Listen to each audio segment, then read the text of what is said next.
अगला आपका है गेंसर सिंड्रोम, ये इंपॉर्टेंट है, इसमें भी क्वेश्चन आता है। इसको हिस्टोरिकल सूडो डिमेंशिया बोलते हैं, हिस्टोरिकल सूडो डिमेंशिया। ये सबसे पहले कैदियों में देखा गया, प्रिजनर सिंड्रोम भी कहते हैं इसको। यहाँ इंसान अप्रोक्सीमेट आंसर देता है, क्या करता है? Approximate answer. पेशेंट 2 + 2 कितने होंगे? 5। गाय के कितने है? 5 या 3, 5 या 3। अप्रोक्सीमेट आंसर का मतलब होता है नियर बाय राइट आंसर देगा, नियर बाय राइट आंसर देगा। पेशेंट से पूछा ये क्या है, एक्चुअल में वो पेन होगा तो क्या बताएगा? क्या? पेंसिल है, पेंसिल बताएगा या मार्कर बताएगा। एक्चुअल में नहीं बताएगा कि चीज क्या है, उसका नियर बाय बताएगा, वही है approximate answer. Characterized by approximate answer, और इसको हम वॉट बियर्डन बोलते हैं, क्या बोलते हैं? वॉट बियर्डन, also known as syndrome of approximate answer, syndrome of approximate answer. और ये मेनली प्रिजनर में देखा था, इसलिए इसको प्रिजनर सिंड्रोम भी कहते हैं।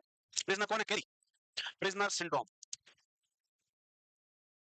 जेल का एनवायरनमेंट इतना स्ट्रेसफुल होता है, किसी को उम्र कैद हो गई है या किसी को 10 साल की सजा हो गई, तब 10 साल की सजा मतलब भाई साहब जेल में रहना आसान काम नहीं है। एक बंद 4 दीवारी में ही जिंदगी निकालनी है, उसके बाहर की दुनिया बिल्कुल जीरो है।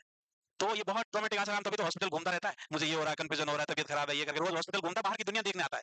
क्योंकि अंदर ही अंदर बाद में घुटने लगता है, अंदर अंदर तुमको एक कमरे में 10 दिन बंद कर दे तो तुम्हारे हालत पतले हो जाएंगे वहाँ। हाँ, इंसान आज के टाइम पे बैठ सकता है, फुल वाईफाई दे दे और फोन दे दे, चार्जर दे दे, खाना भी नहीं चाहिए, टाइम पास कर सकता है ना, रीलें देख देख के इतनी रीलें आएगी, कई तरह की जुर्फियां हैं। हाँ, वो जुल्फे की बड़ी बहन है।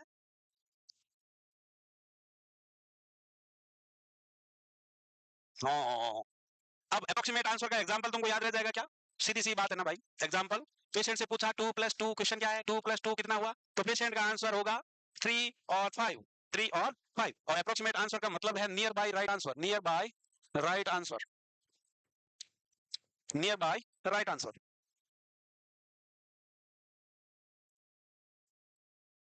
गेंसर syndrome, syndrome of approximate answer, और वोर बियर्डन और प्रिजनर सिंड्रोम। यहाँ इंसान नियर बाय राइट आंसर देगा, यानी कि अप्रोक्सीमेट आंसर देगा। हम्म, क्या कह रही हो? कुछ नहीं। क्या, कौन मन में बोल रहा है? तुम्हारे बाबू सपनों में ही रहेगी। तुम्हारी हरकतों से ऐसा लगता है भाई कि ये सपना सपना ना रह जाए। अरे वाह।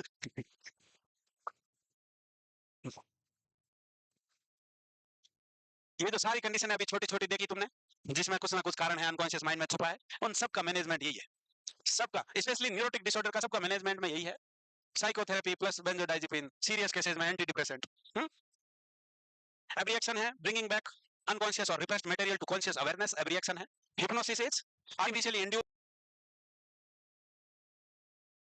artificially induced state of unconsciousness or decreased awareness in which patient became highly suggestible. कैसा बन जाएगा? हाईली सजेस्टिबल, जिसका मतलब होगा कि भाई साहब पेशेंट को एक चीज पे फोकस करवाना है, मूविंग पेंडुलम पे फोकस करवा सकते हो, या फिर माइल्ड सेडेशन दे सकते हो, ड्रग दे सकते हो, जिससे कॉन्शियसनेस हल्का कम हो जाए, नींद नहीं आए पर नींद आने जैसा हो जाए। उसके बाद पेशेंट को पूछेंगे, पेशेंट से जो पूछा जाएगा वो वैसा वैसा बताता जाएगा।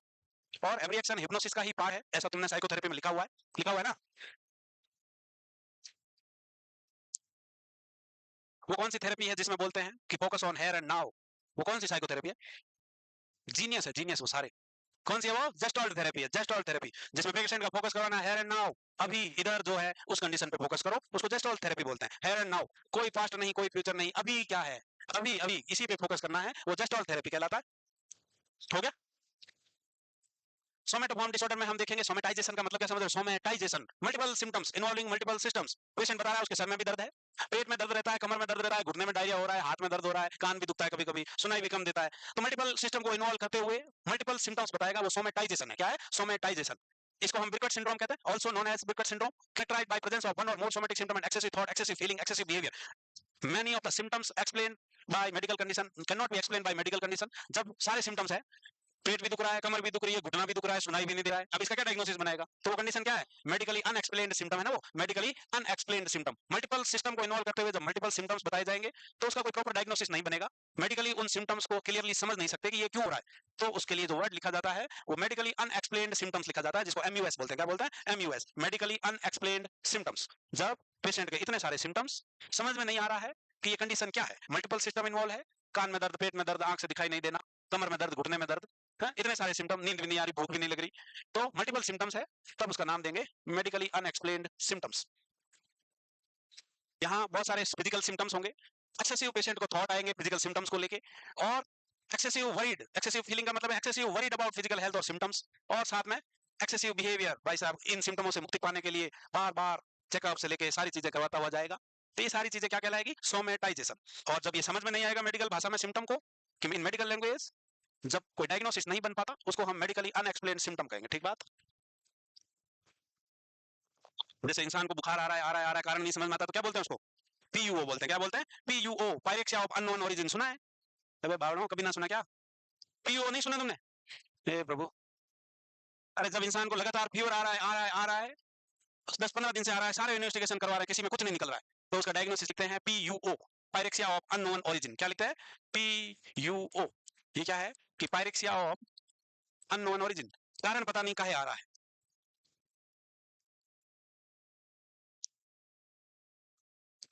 अच्छा, ये ऐसे ही बताया, इसमें सोमेटो फॉर्म में नहीं है वो पीयूओ। ठीक है?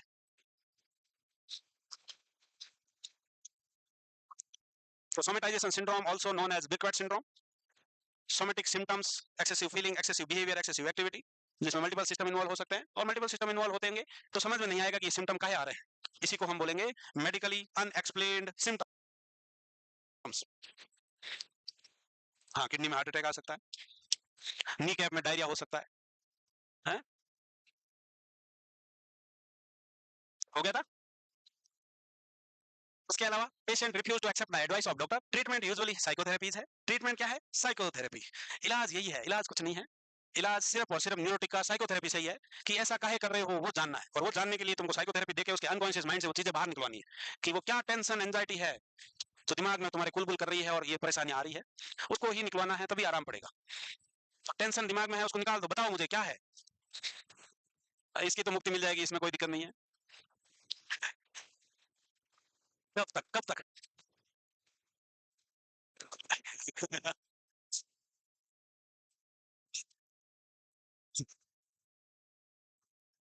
दे सकता था पर अभी है नहीं मेरे पास।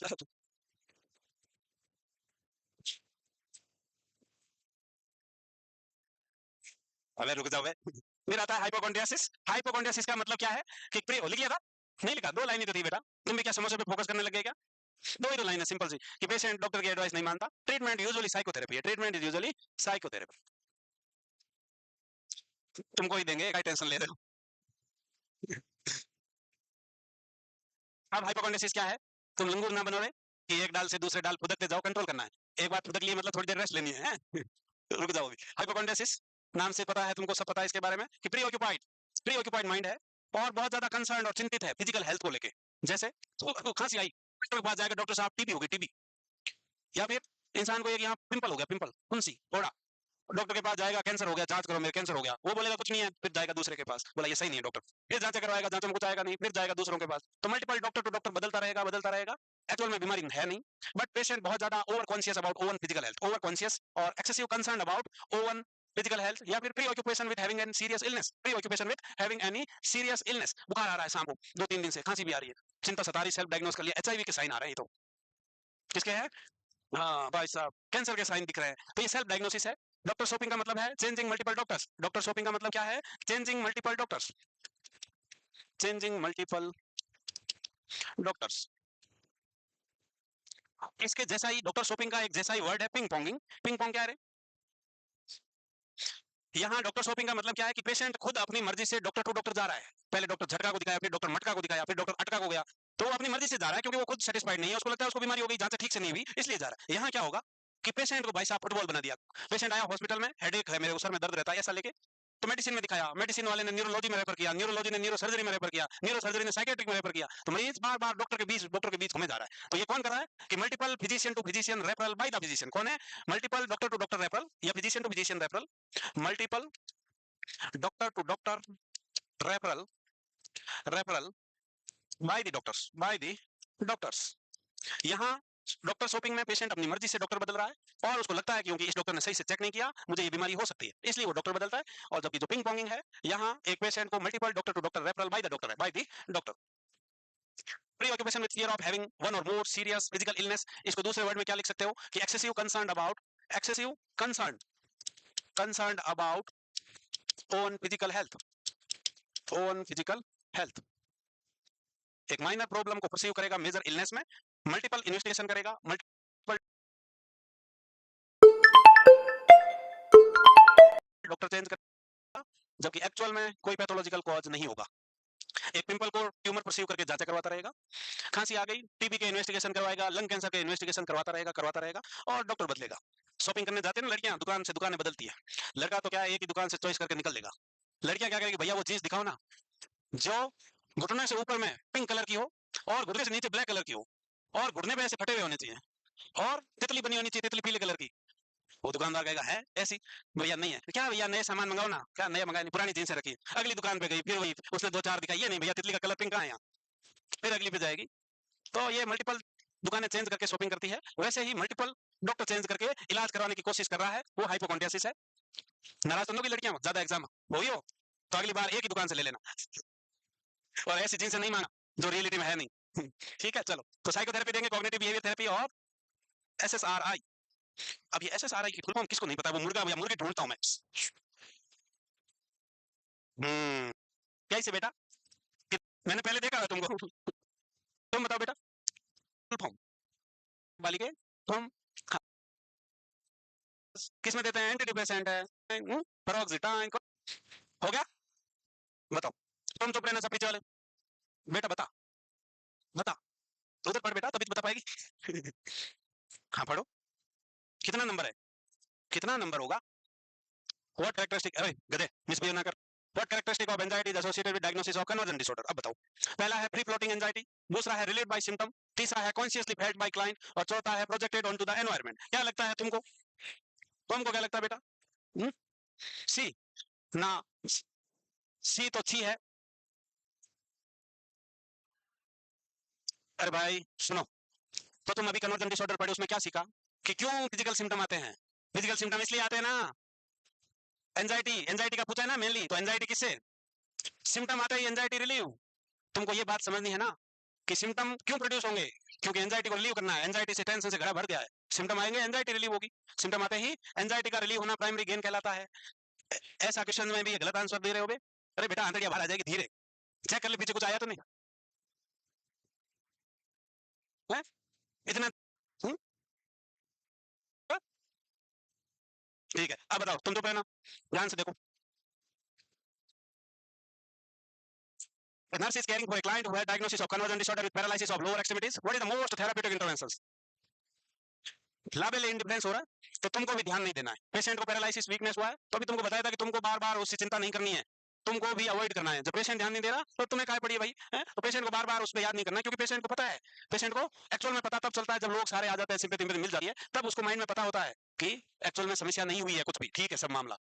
तो आपको भी फोकस नहीं करना है, अवॉइड करना है, सिम्टम पे फोकस नहीं करना है, ये सबसे इंपॉर्टेंट चीज है। इमोज भी का क्वेश्चन है तुम्हारे, ठीक बात है। तो अब तुम ध्यान दे दोगे सिम्टम पे, नहीं देना है ना ध्यान।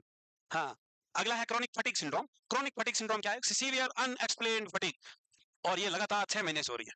6 महीने से थका थका सा है? बिना किसी कारण थका थका है, कोई कंटिन्यू फिजिकल वर्क और एक्सर्शन की वजह से नहीं होनी चाहिए। 6 महीने पहले से एकदम टकाटक था, अभी शुरू हुआ है ऐसा मामला। Not resolve by rest, rest ले रहा है उसके बावजूद, सो के उठा फिर भी थकान है, गजब की थकान है। फंक्शनल इंपेयरमेंट कॉज कर रही है कि काम में मन नहीं लग रहा है, पढ़ाई नहीं हो पा रही है, उसके कारण डिस्टर्ब हो रही है, क्योंकि पूरे टाइम थकान रहती है, पूरे टाइम थकान ही थकान। ऐसा ही एक टर्म है न्यूरस्थीनिया। क्या है न्यूरस्थीनिया? हाँ बिल्कुल बिल्कुल बिल्कुल भाई साहब, physical and mental fatigue, physical and mental fatigue after very little effort, after very little effort. अरे हल्का फुल्का काम किया और भयंकर थक गए, हल्का फुल्का काम करते ही भयंकर थक गए। जैसे तुम लोग थक जाते हो, तो रूम में जब जाते हो किताब खो के बैठते हो, 10-15 मिनट पढ़ते हो, माय गॉड कितना थक गई मैं आज, चलो सो लेती हूँ। और उसके बाद दे रिले रिले रिले रिले भाई साहब, जब तक नेट खत्म का मैसेज नहीं आ जाए, you have consumed 100% of your mobile data, तब जाके शांति मिलेगी। तो लिटिल एफर्ट के बाद भी बहुत ज्यादा थकान का होना न्यूरस्थीनिया कहलाता है। और यही एक फटीग सिंड्रोम का पार्ट है, जहां पेशेंट को अननेसेसरी बिना एक्सर्शन के ही थकान थकान थकान। तुम भी थके हारे से लग रहे हो, समोसे की कमी हम पूरी कर देंगे तुम्हारे कभी ना कभी जरूर। अभी मैंने टेस्ट किया है कि इतनी कमी नहीं हुई है कि समोसा देना पड़े।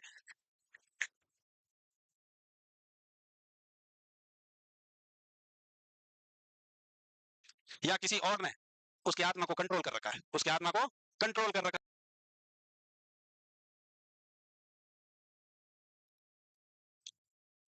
नींद की तो आपको भी फोकस नहीं करना है, और उसके बावजूद सो के उठा फिर भी थकान है। मेंटल फटीग, का काम करते ही भयंकर थक गए, जैसे तुम लोग थक जाते हो कि खुशबू से भी मामला सेट हो सकता है। अनप्रेसिंग, कोई खुशी का मौका आएगा तब खिलाएंगे तुमको, हो गया था। इसके अलावा क्रॉनिक फटीग सिंड्रोम में सिम्टम्स क्या क्या देखने को मिलेंगे? तो जब इंसान पूरी तरह रोज थका हुआ ही रहेगा तो मेमोरी और कंसंट्रेशन में डिस्टर्बेंस देखने को मिलेगा, मसल्स पेन की कंप्लेंट रहेगी, जॉइंट पेन की कंप्लेंट, अनप्रेसिंग स्लिप। अनप्रेसिंग स्लिप का मतलब है सो के उठा है उसके बावजूद थकान थकान और नींद आ रही है, उसके बाद और नींद आ रही है, और जब फाइनली इतने सारे सिम्टम होंगे तो डिप्रेसिव सिम्टम्स आने स्वाभाविक है, तो डिप्रेशन के सिम्टम भी आ सकते हैं। मेमोरी और कंसंट्रेशन में इंपेयर्ड है, muscle pain, joint pain, depressive symptoms देखने को मिलेगा। अनप्रेसिंग स्लीप यानी कि नींद लेके उठा है उसके बावजूद थकान लग रही है, वापस नींद आ रही है, एनर्जी लेवल बिल्कुल लो फील हो रहा है, नींद की तुम्हारे में कमी नहीं रही है, क्योंकि हॉस्टल और घर पे सोने के बाद क्लास में भी सोते हो तो एक्स्ट्रा एडिशनल हो जाता है तुम्हारा।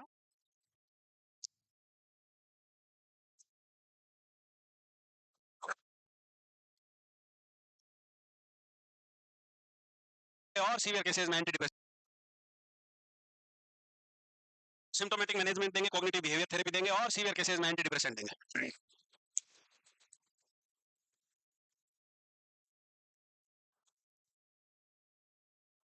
सिम्टोमेटिक मतलब है दर्द हो रहा है तो कोई पेन किलर दे सकते हैं, रिलैक्सेशन टेक्निक भी सिखा देंगे, जैसे सिम्टम सर दर्द है तो सर दर्द की गोली है, ग्लूकोन डी पिलाएंगे एनर्जी के लिए, जैसे वैसे करना है, क्योंकि एक्चुअल में समस्या कुछ है नहीं, सब मामला दिमाग का है। तो देख लो दिमाग के न्यूरो कितने डिसऑर्डर्स ऐसे हैं जो विदाउट एनी पैथोलॉजिकल कॉज इंसान की हालत कैसे कैसे कर रहे हैं, तो इसलिए दिमाग को एकदम साफ सुथरा अच्छा रखा करो। अरे बालिके कन्या, बेटा गर्दन यूं रह जाएगी ना, क्या कर रही हो ऐसे, हैं? आगे बुला लो उसको, बेटा आगे आ जाओ, उसके पास आ जा। क्या क्वेश्चन बता दिया नॉर्सेट का? भाई साहब सुडोसाइसिस, सुडो भाई साहब सुडोसाइसिस, सुडोसाइसिस को फैंटम और फॉल्स प्रेगनेंसी बोलते हैं। यहाँ ऐसे सिम्टम्स आएंगे जैसे एक नॉन प्रेग्नेंट वुमेन को ऐसा लगेगा कि वो प्रेग्नेंट है, उसको ऐसा लगेगा कि वो प्रेग्नेंट है, जैसे एमिनोरिया हो सकता है, एब्डोमिनल डिस्टेंशन हो सकता है, नोसिया वोमिटिंग हो सकता है, तो ये सारे सिम्टम्स प्रेगनेंसी से मैच करेंगे और उसको लगेगा कि वो प्रेग्नेंट है। साइकोलॉजिकल प्रेगनेंसी है, कैसी प्रेगनेंसी है? साइकोलॉजिकल प्रेगनेंसी, जिसको हम फैंटम प्रेगनेंसी या फॉल्स प्रेगनेंसी कहेंगे, characterized by development of classical sign of pregnancy in non pregnant women. Patient usually has a false belief to that she is pregnant, patient खुद भी कहेगी और वो मानेगी कि वो प्रेग्नेंट है। सिम्टम्स क्या आ सकते हैं? तो symptoms symptoms are abdominal distension, abdominal distension, amenorrhea, nausea, vomiting, ऐसे सिम्टम्स आ सकते हैं। और ऐसा होता क्यों है? क्योंकि ये माइंड बॉडी फीडबैक मैकेनिज्म काम करता है। यहाँ माइंड बॉडी फीडबैक मैकेनिज्म क्या है कि इंसान लगातार स्ट्रॉन्ग इमोशन के साथ जितना सोचेगा, बॉडी और माइंड वैसे रेस्पॉन्ड करता है। ये मेनली किन में होता है ये डिसऑर्डर, कि वो लेडीज जिनको बच्चा चाहिए पर बच्चा हो नहीं रहा किसी कारण से, कोई डिफेक्ट कारण है, कोई डिजीज के कारण है, बच्चा हो नहीं रहा, तो जिस मैरिड लेडीज के मन में हमेशा यही बात चलेगी क्योंकि उसको बच्चा नहीं हो रहा तो उसको बच्चे चाहिए, तो माइंड में 24 आवर्स एक ही थॉट चलता है, बच्चा बच्चा बच्चा। तो माइंड वैसे ही रिएक्ट करता है कि हम जितना ज्यादा किसी के बारे में सोचेंगे उसके कारण स्ट्रॉन्ग इमोशन जब अटैच होता है तो हार्मोनल चेंजेस आते हैं। क्या आते हैं? Hormonal changes. तो स्लाइट हार्मोनल चेंज के कारण ये सिम्टम्स आएंगे, एब्डोमिनल डिस्टेंस, नोसिया, वोमिटिंग वाले। और आपको पता है एक्सेसिव स्ट्रेस के कारण ऑटोमेटिक ही मेंस्ट्रुएशन साइकिल डिस्टर्ब हो जाते हैं। तो ये सारे कॉज के कारण लेडीज को ऐसा लगेगा कि वो प्रेग्नेंट है, जबकि एक्चुअल में जब जांच कराई जाएगी यूपीटी नेगेटिव, यूएसजी में कोई लाइव फीटस होने के कोई साइन नहीं दिखेंगे, तो ये सारे सिम्टम्स देखने को मिलेंगे। तो कॉज सिर्फ एक ही है कि माइंड बॉडी फीडबैक मैकेनिज्म काम करता है जो स्ट्रॉन्ग इमोशन के कारण हार्मोनल चेंजेस लाता है, हार्मोनल चेंजेस लाता है।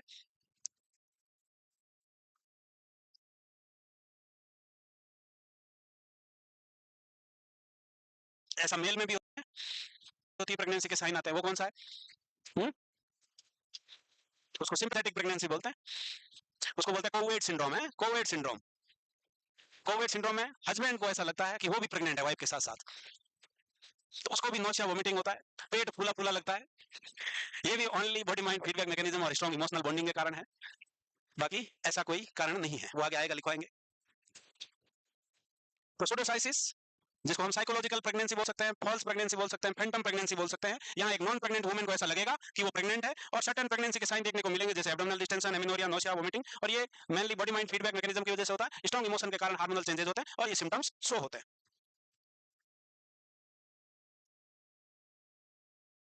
हो गया? अरे वाह! पक्का? कुछ कल्चर बाउंड सिंड्रोम है, भाई साहब हंसोगे तुम देख देख के। दाहत सिंड्रोम स्पेशली इंडियन कल्चर का डिसऑर्डर है। दाहत सिंड्रोम, यहाँ एक मेल पेशेंट को ऐसा लगता है, स्पेशली मेल का डिसऑर्डर है, उसको ऐसा लगता है उसके यूरिन में सीमन निकले जा रहा है और इसके कारण वो बहुत कमजोर हो गया है, इसके कारण उसको इनफर्टिलिटी हो जाएगी, बच्चे नहीं होंगे, ऐसा लगता है। बट जबकि एक्चुअल में ऐसा कुछ नहीं होता। The patient has believe that passing semen in the urine and this is resulting in physical and mental weakness. Mainly इसका कॉज या तो पेशेंट को यूटीआई होता है, यूरिनरी ट्रैक्ट इन्फेक्शन होता है, या फिर बेनाइन प्रोस्टेटिक हाइपरट्रोफी होती है, बीपीएच, या फिर बीपीएच होता है। तो यूरिन का स्लाइड या सीवियर डिहाइड्रेशन, यूरिन का स्लाइड कलर चेंज को परसीव करता है, ये सीमन है। तो यूरिन में इन्फेक्शन के कारण कलर चेंज हो सकता है, पस आ सकता है, या बीपीएच के कारण हो सकता है। तो पेशेंट को ऐसा लगता है यूरिन के साथ सीमन मिस हो रहा है, सीमन जा रहा है, कमजोर हो जाएगा, इनफर्टिलिटी हो जाएगी, कोई सीरियस इलनेस हो गई हो, इसको धात सिंड्रोम कहेंगे। ऐसा ही एक दूसरा डिसऑर्डर है कोरो। कोरो क्या है कि यहाँ पेशेंट को ऐसा लगता है कि penis will retract into abdomen and result in death. यहाँ उसको ऐसा लगता है कि मेल का genital penis is an external genital organ, उसको ऐसा लगता है कि उसका एक्सटर्नल जेनिटल ऑर्गन रिट्रैक्ट होकर एब्डोमिनल ऑर्गन बन जाएगा, पेट में चला जाएगा, गायब हो जाएगा। ये सोच सोच के परेशान हैरान रहता है। फिर आता है एक लता। लता क्या है कि यहाँ भाई साहब ऑटोमेटिक ओबीडियंस, इकोलेलिया, इकोप्लेक्सिया, कोप्रोलेलिया देखने को मिलता है कि इंसान भयंकर तरीके से शो करेगा क्या, ऑटोमेटिक ओबीडियंस। ऑटोमेटिक ओबीडियंस का मतलब क्या है, pathological compliance to an order और कमांड। Pathological compliance to an order और कमांड यानी कि बहुत ज्यादा आज्ञाकारी, बहुत ज्यादा आज्ञाकारी। इकोलेलिया का मतलब क्या है, parrot like repetition of speech of others, parrot like repetition of speech of others, दूसरों के शब्द को रिपीट करना इकोलेलिया कहलाएगा। दूसरों के शब्द, जैसे पेशेंट से पूछा आपका नाम क्या है, तो पेशेंट बोलेगा आपका नाम क्या है, कहाँ रहते हो, कहाँ रहते हो, क्या खाया, क्या खाया, ये क्या कहलाएगा, इकोलेलिया। वहीं एक्टिविटी कॉपी करना, monkey like copying the action of others is known as echopraxia. तुम जैसी एक्टिविटी करोगे पेशेंट सेम एक्टिविटी को रिपीट करेगा। कोप्रोलेलिया क्या है, गंदे गाली वाले वर्ड्स का बार बार रिपीटेशन रहेगा, गंदे गाली वाले वर्ड्स को बार बार रिपीट करता रहेगा। Repetition of bad words, repetition of bad words is known as coprolalia. Suresh, क्यों रमेश नहीं करता, महेश नहीं करता?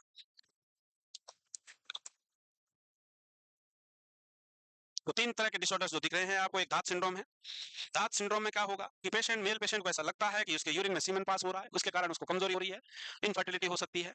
दूसरा जो कोरो सिंड्रोम है, उसमें ऐसा लगता है एक्सटर्नल जेनिटल ऑर्गन रिट्रैक्ट होकर एब्डोमिनल ऑर्गन बन जाएगा। और जो तीसरा लता है, यहाँ पेशेंट कोप्रोलेलिया करेगा, इकोलेलिया, इकोप्रेक्सिया, ऑटोमेटिक ओबीडियंस जैसे सिम्टम बार बार रिपीट करता रहेगा। यही सारी चीजें रिपीटेशन में चलेगी। लिख पाए? और लिखा क्या?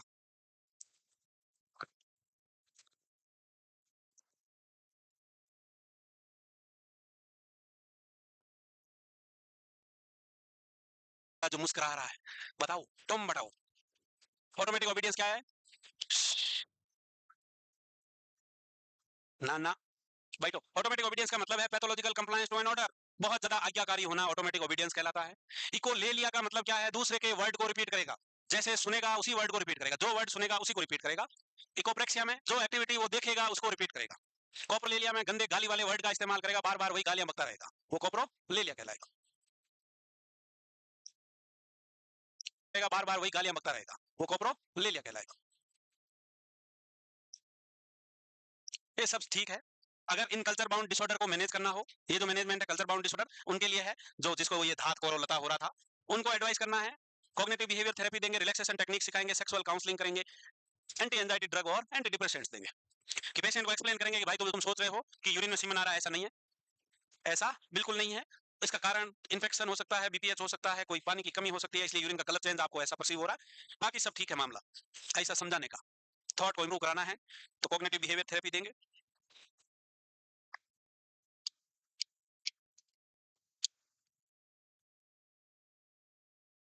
तो कन्वर्जन डिसऑर्डर जिसको हम हिस्टीरिया जानते थे, उसमें primary gain, secondary gain and la belle indifference याद रखना है। Primary gain is relieve of anxiety, secondary gain is sympathy from others and la belle indifference का मतलब होता है lack of concern about symptom produced in conversion disorder. कि conversion disorder में patient को जो सिम्टम्स आ रहे हैं उस पर ज्यादा ध्यान नहीं देगा, उस पर ज्यादा ध्यान नहीं देगा, फोकस नहीं करेगा, टेंशन नहीं लेगा, इसी को लाबेल इंडिफरेंस कहेंगे। और जब पेशेंट लाबेल इंडिफरेंस करता है तो हमको सिम्टम ज्यादा डिस्कस नहीं करना है, सिम्टम ज्यादा डिस्कस नहीं करेंगे, वो याद रह जाएगा तुमको। रह जाएगा क्या?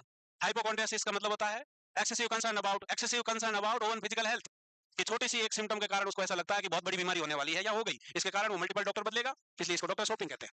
अगर मरीज डॉक्टर के द्वारा डॉक्टर टू डॉक्टर रेफर किया जाएगा उसको हम पिंग पोंगिंग कहेंगे। क्या कहेंगे? पिंग पोंगिंग कहेंगे। यहाँ मेरे को लगता है न्यूरोटिक डिसऑर्डर पूरे हो गए, अब आएंगे, नहीं अभी है, फैक्टिशियस डिसऑर्डर। फैक्टिशियस का मतलब क्या है भाई? हम्म मंचाउसन सिंड्रोम फैक्टिशियस डिसऑर्डर में आएगा।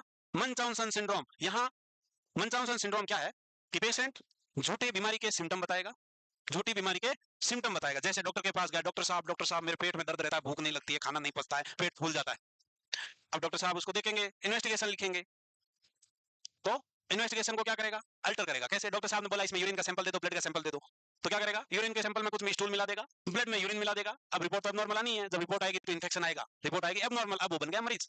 तो उसको बनना है मरीज। मंचाउसन सिंड्रोम यही है कि patient producing false symptom of a disease and altering samples और lab reports to become a patient, to become a patient. उसका मेन मकसद सिर्फ पेशेंट बनना है। इसको hospital addiction, hospital hobos professional patient बोलते हैं, प्रोफेशनल पेशेंट कहा जाता है। In this patient produce fake symptom with aim of obtaining medical attention, called as professional patient, professional patient. और इसका जो मेन गोल होता है वो क्या है, मकसद क्या है कि पेशेंट बनना है, सिक रोल में आना है, to assume sick role, to assume sick role, मरीज बन के ही देखना है। इसका और कोई मकसद नहीं है, इसका और कोई मकसद और पर्पस नहीं है कि patient intentionally produce false symptom of a disease and contaminating the sample to become a patient, to become a patient. No personal gain, no personal intention, no financial gain, कोई पीछे मोटिव नहीं है, सिर्फ मरीज बन के देखना चाहता है। कैसा लगता है?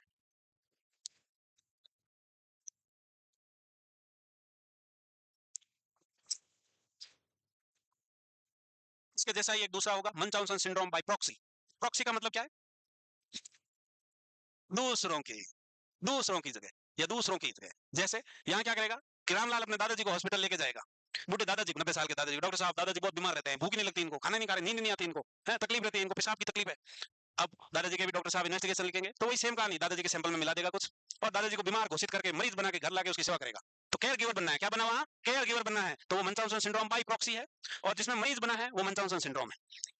तो मंचाउसन सिंड्रोम को फैक्टिशियस डिसऑर्डर कहते हैं। और यहाँ इंसान को पेशेंट बनना है, सिक रोल एज्यूम करने के लिए फेक सिम्टम प्रोड्यूस करता है। क्या करता है? Fake symptom. इसको professional patient, hospital hobos, hospital addiction कहा जाता है। हॉस्पिटल एडिक्शन तो लिख लिया, इसके अलावा हॉस्पिटल होबोज भी कहता है इसको। कैसे लिखते रहे होबोज? ES होगा क्या? जैसे लिखना लिख लो, स्पेलिंग पता नहीं। हॉस्पिटल होबोज यानी कि हैबिचुअल हॉस्पिटल जाना है, उसको मरीज बन के दिखाना है, हैबिचुअल है वो, जाना ही जाना है और मरीज बनना है उधर। दूसरा प्रॉक्सी है, दादाजी को ले जाएगा। लिख लो, प्रॉक्सी बता दिया ना तुमको, लिख लिया ना? है अच्छा, अभी इसमें ही और है, सुनो पहले। The patient distort history and make story, ठीक है, इसलिए झूठी कहानियां बनाने को हम सुडोलोगिया फैंटास्टिका बोलते हैं। क्या बोलते हैं? Pseudologia fantastica. Patient distort the history and make stories, कहानियां। पेट में दुखता है, रात को सोता हूं तो बहुत देर तक पेट में, इधर करवट लेता हूं तो इधर दुखता है, इधर करवट लेने से इधर दुखता है, ऐसी कहानियां बनाएगा, इसलिए इसका बोलते हैं सुडोलोगिया फैंटास्टिका। और ये मेनली किस में पाया जाता है? मेडिकल पर्सनल में, क्योंकि उसको नॉलेज है सिम्टम का, बीमारी का, सैंपल कैसे कंटामिनेटेड करना है ताकि रिपोर्ट एबनॉर्मल आए। जिसको नॉलेज है, जो मेडिकल पर्सनल है, हॉस्पिटल से रिलेटेड एम्प्लॉय है, उसको ऐसा नॉलेज होता है, तो वो इजीली ये काम कर सकता है, इजीली ये काम कर सकता है। दूसरा आपका ये है कि वही सेम कि person produce fake symptom in their dependent. और डिपेंडेंट कौन हो सकता है? या तो छोटा बच्चा या बूढ़ा आदमी। बच्चा या बूढ़ा ही डिपेंडेंट है। और डिपेंडेंट कौन है? या तो चाइल्ड या फिर ओल्डर पर्सन, चाइल्ड या ओल्डर पर्सन। डिपेंडेंट किसको कहेंगे भाई? या तो चिल्ड्रन है या फिर ओल्ड एज पर्सन है, यही डिपेंडेंट है। तो छोटे बच्चे को हॉस्पिटल ले जा सकता है या दादाजी को ले जा सकता है और बताएगा दादाजी बीमार रहते हैं, दादाजी को ये तकलीफ है, फिर दादाजी को मरीज साबित करके घर लाएगा और केयर गिवर का रोल निभाएगा। कैसा रोल निभाएगा? केयर गिवर का रोल निभाएगा।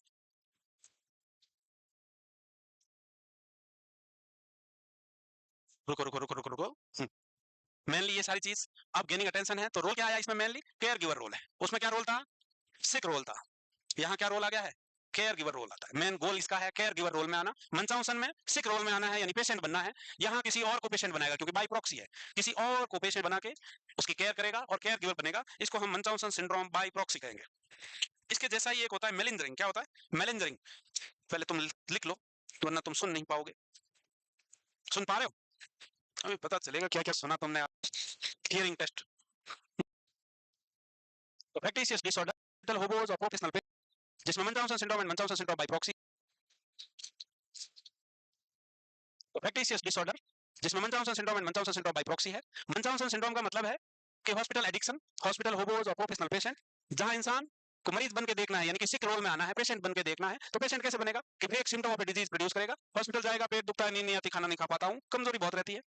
अब जब इन्वेस्टिगेशन लिखे जाएंगे तो सैंपल को कंटामिनेटेड कर देगा, रिपोर्ट को अल्टर करने के लिए, ताकि रिपोर्ट एबनॉर्मल आए। सैंपल में कुछ भी, ब्लड में यूरिन मिला सकता है, मिट्टी मिला सकता है, गंदा पानी मिला सकता है, तो अपने आप रिपोर्ट एबनॉर्मल आएगी। जब एबनॉर्मल आई इसका मतलब बीमार है ना, रिपोर्ट एबनॉर्मल है मतलब इन्फेक्शन है, और इन्फेक्शन मतलब बीमार है, तो बीमार बन गया, यही मकसद है। बाई प्रॉक्सी में क्या होगा कि डिपेंडेंट को लेके जाएगा हॉस्पिटल। डिपेंडेंट छोटे बच्चे हो सकते हैं, बुजुर्ग हो सकते हैं, उनको हॉस्पिटल लेके जाएगा। दादाजी खा पी नहीं रहे या छोटा बच्चा खा पी नहीं रहा है, अब उनको पेशेंट साबित करके लाएगा और केयर गिवर रोल कर क्या करेगा? केयर गिवर रोल में आएगा। हो गया? अरे हो गया। तो तुम कौन से रोल में हो अभी? अरे छोड़ रहे, समोसा, नफरत हो जाएगी हमको समोसे से, इतना नाम ले लिया तुमने। फिर आता है एक मेलिंजरिंग। मेलिंजरिंग क्या है कि यहाँ जैसा आपने देखा था मंचाउसन और मंचाउसन सिंड्रोम बाई प्रॉक्सी, दोनों में पर्सनल बेनिफिट कुछ नहीं ले रहा, वो पर्सनल बेनिफिट कुछ नहीं ले रहा, खुद का फायदा कुछ नहीं देख रहा ना, एक में तो मरीज बन के देख रहा है, दूसरे में केयर गिवर बन के देख रहा है। यहाँ पर्सनल फायदा जैसे पैसा, फाइनेंशियल प्रॉफिट्स, या फिर हार्ड ड्यूटी से बचना, सेम कहानी होगी। False symptom of disease produce करेगा, लैब रिपोर्ट्स को अल्टर करेगा, बट द मेन गोल और पर्पज है जो पर्सनल बेनिफिट है, जैसे हार्ड ड्यूटी से बचना, हार्ड ड्यूटी से बचना जैसे कैसे, तुम्हारी नौकरी लग जाएगी, तुम्हारी ड्यूटी आईसीयू में लगी जाएगी है, आईसीयू में ड्यूटी लगाई जाएगी तो आईसीयू में क्या खड़ा रहना पड़ता है, पेशेंट के बेड साइड ही खड़ा रहना है, स्पेशली दिल्ली एम्स में तो बिल्कुल खड़ा ही रहना है। 6 घंटे की ड्यूटी मतलब 6 घंटे आपको बैठने का मौका नहीं मिलेगा, ये पक्का है। तो क्या होगा, अब तुम परेशान हो गए, शुरू में जोश में खड़े रहोगे, धीरे धीरे रोज परेशान रहोगे, खड़ा हो, फिर तुम ओपीडी में जाओगे और दिखाओगे मुझे पैरों में दर्द रहता है, मुझे वेरिकोज होने की समस्या है, फिर एक एप्लीकेशन लिखोगे और किसी डॉक्टर से ऐसे जान पहचान से लिखवा सकते हो कि अवॉइड लॉन्ग टाइम स्टैंडिंग, उस डॉक्टर से लिखवा के ले आओगे और फिर वो एप्लीकेशन लिख के और सीएनओ को दोगे कि मेरे तो वेरिकोज है और मेरे को डॉक्टर ने मना किया लॉन्ग टाइम स्टैंडिंग से, तो मेरी आईसीयू से ड्यूटी लाइट वार्ड में दी जाए। तो बस personal benefit, to escape from hard duties, to escape from hard duties, या फिर हार्ड ड्यूटी हो गया तो अवॉइडेंस ऑफ हार्ड ड्यूटी, या फिर फाइनेंशियल गेन। इंश्योरेंस करवा रखा है, हेल्थ इंश्योरेंस, जो कहीं हॉस्पिटल में जाके एडमिट हो गया, हॉस्पिटल वालों सेटिंग कर ली, एडमिशन हो किया, कागज वागज बनवा लिया और इंश्योरेंस कंपनी से पैसा उठा लिया, 5,000 हॉस्पिटल वालों को दिए, 20,000 खुद की जेब में डाले। फाइनेंशियल गेन, कोरोना में बहुत लोगों ने किया, बहुत सारे इंश्योरेंस चले थे कोरोना के टाइम पे कि कोरोना होगा तो आप इतना प्रीमियम भरो, आपका कोरोना एडमिशन का बिल हम पे करेंगे। तो लोग झूठी कोरोना पॉजिटिव रिपोर्ट लगाते और दोस्त के हॉस्पिटल का, जानकारों के हॉस्पिटल का एडमिशन के कागज लगाते, फटाफट पैसे आते। तो वैसे ही ये मेलिंजरिंग है, यानी कि छेड़छाड़ करना, रिपोर्टों से छेड़छाड़, तथ्यों से छेड़छाड़ और गलत रिपोर्ट पेश करके खुद का पर्सनल फायदा उठाना मेलिंजरिंग कहलाएगा। तो याद रह जाएगा अब ये तुमको। यहाँ फर्क क्या है दोनों में, मंचाउसन और मेलिंजरिंग में डिफरेंस इतना ही है, मंचाउसन में no personal benefit, no personal gain, यहाँ पर्सनल गेन है, हार्ड ड्यूटी से बचना है या पैसा मिलना है, या पैसा मिलना है, या फिर किसी पुलिस वाले की ड्यूटी लगी नक्सलाइट एरिया में, या फिर ट्रांसफर हो गई कहीं जहाँ बहुत ज्यादा ठंड है, बर्फ ही बर्फ पड़ रही है, सांस लेने में दिक्कत है, वो फिर वो क्या कहेगा, झूठा सर्टिफिकेट लेके जाएगा, मुझे तो अस्थमा है, ठंडे प्लेस पे ड्यूटी करने के लिए डॉक्टर ने मना किया है, मैं एलिजिबल ही नहीं हूँ, तो हार्ड ड्यूटी स्पॉट बच जाएगा वहां से। तो ये कला तुमको सीखनी नहीं है, आईसीयू से बचने के लिए याद रखना है, तुमको ड्यूटी करनी करनी है।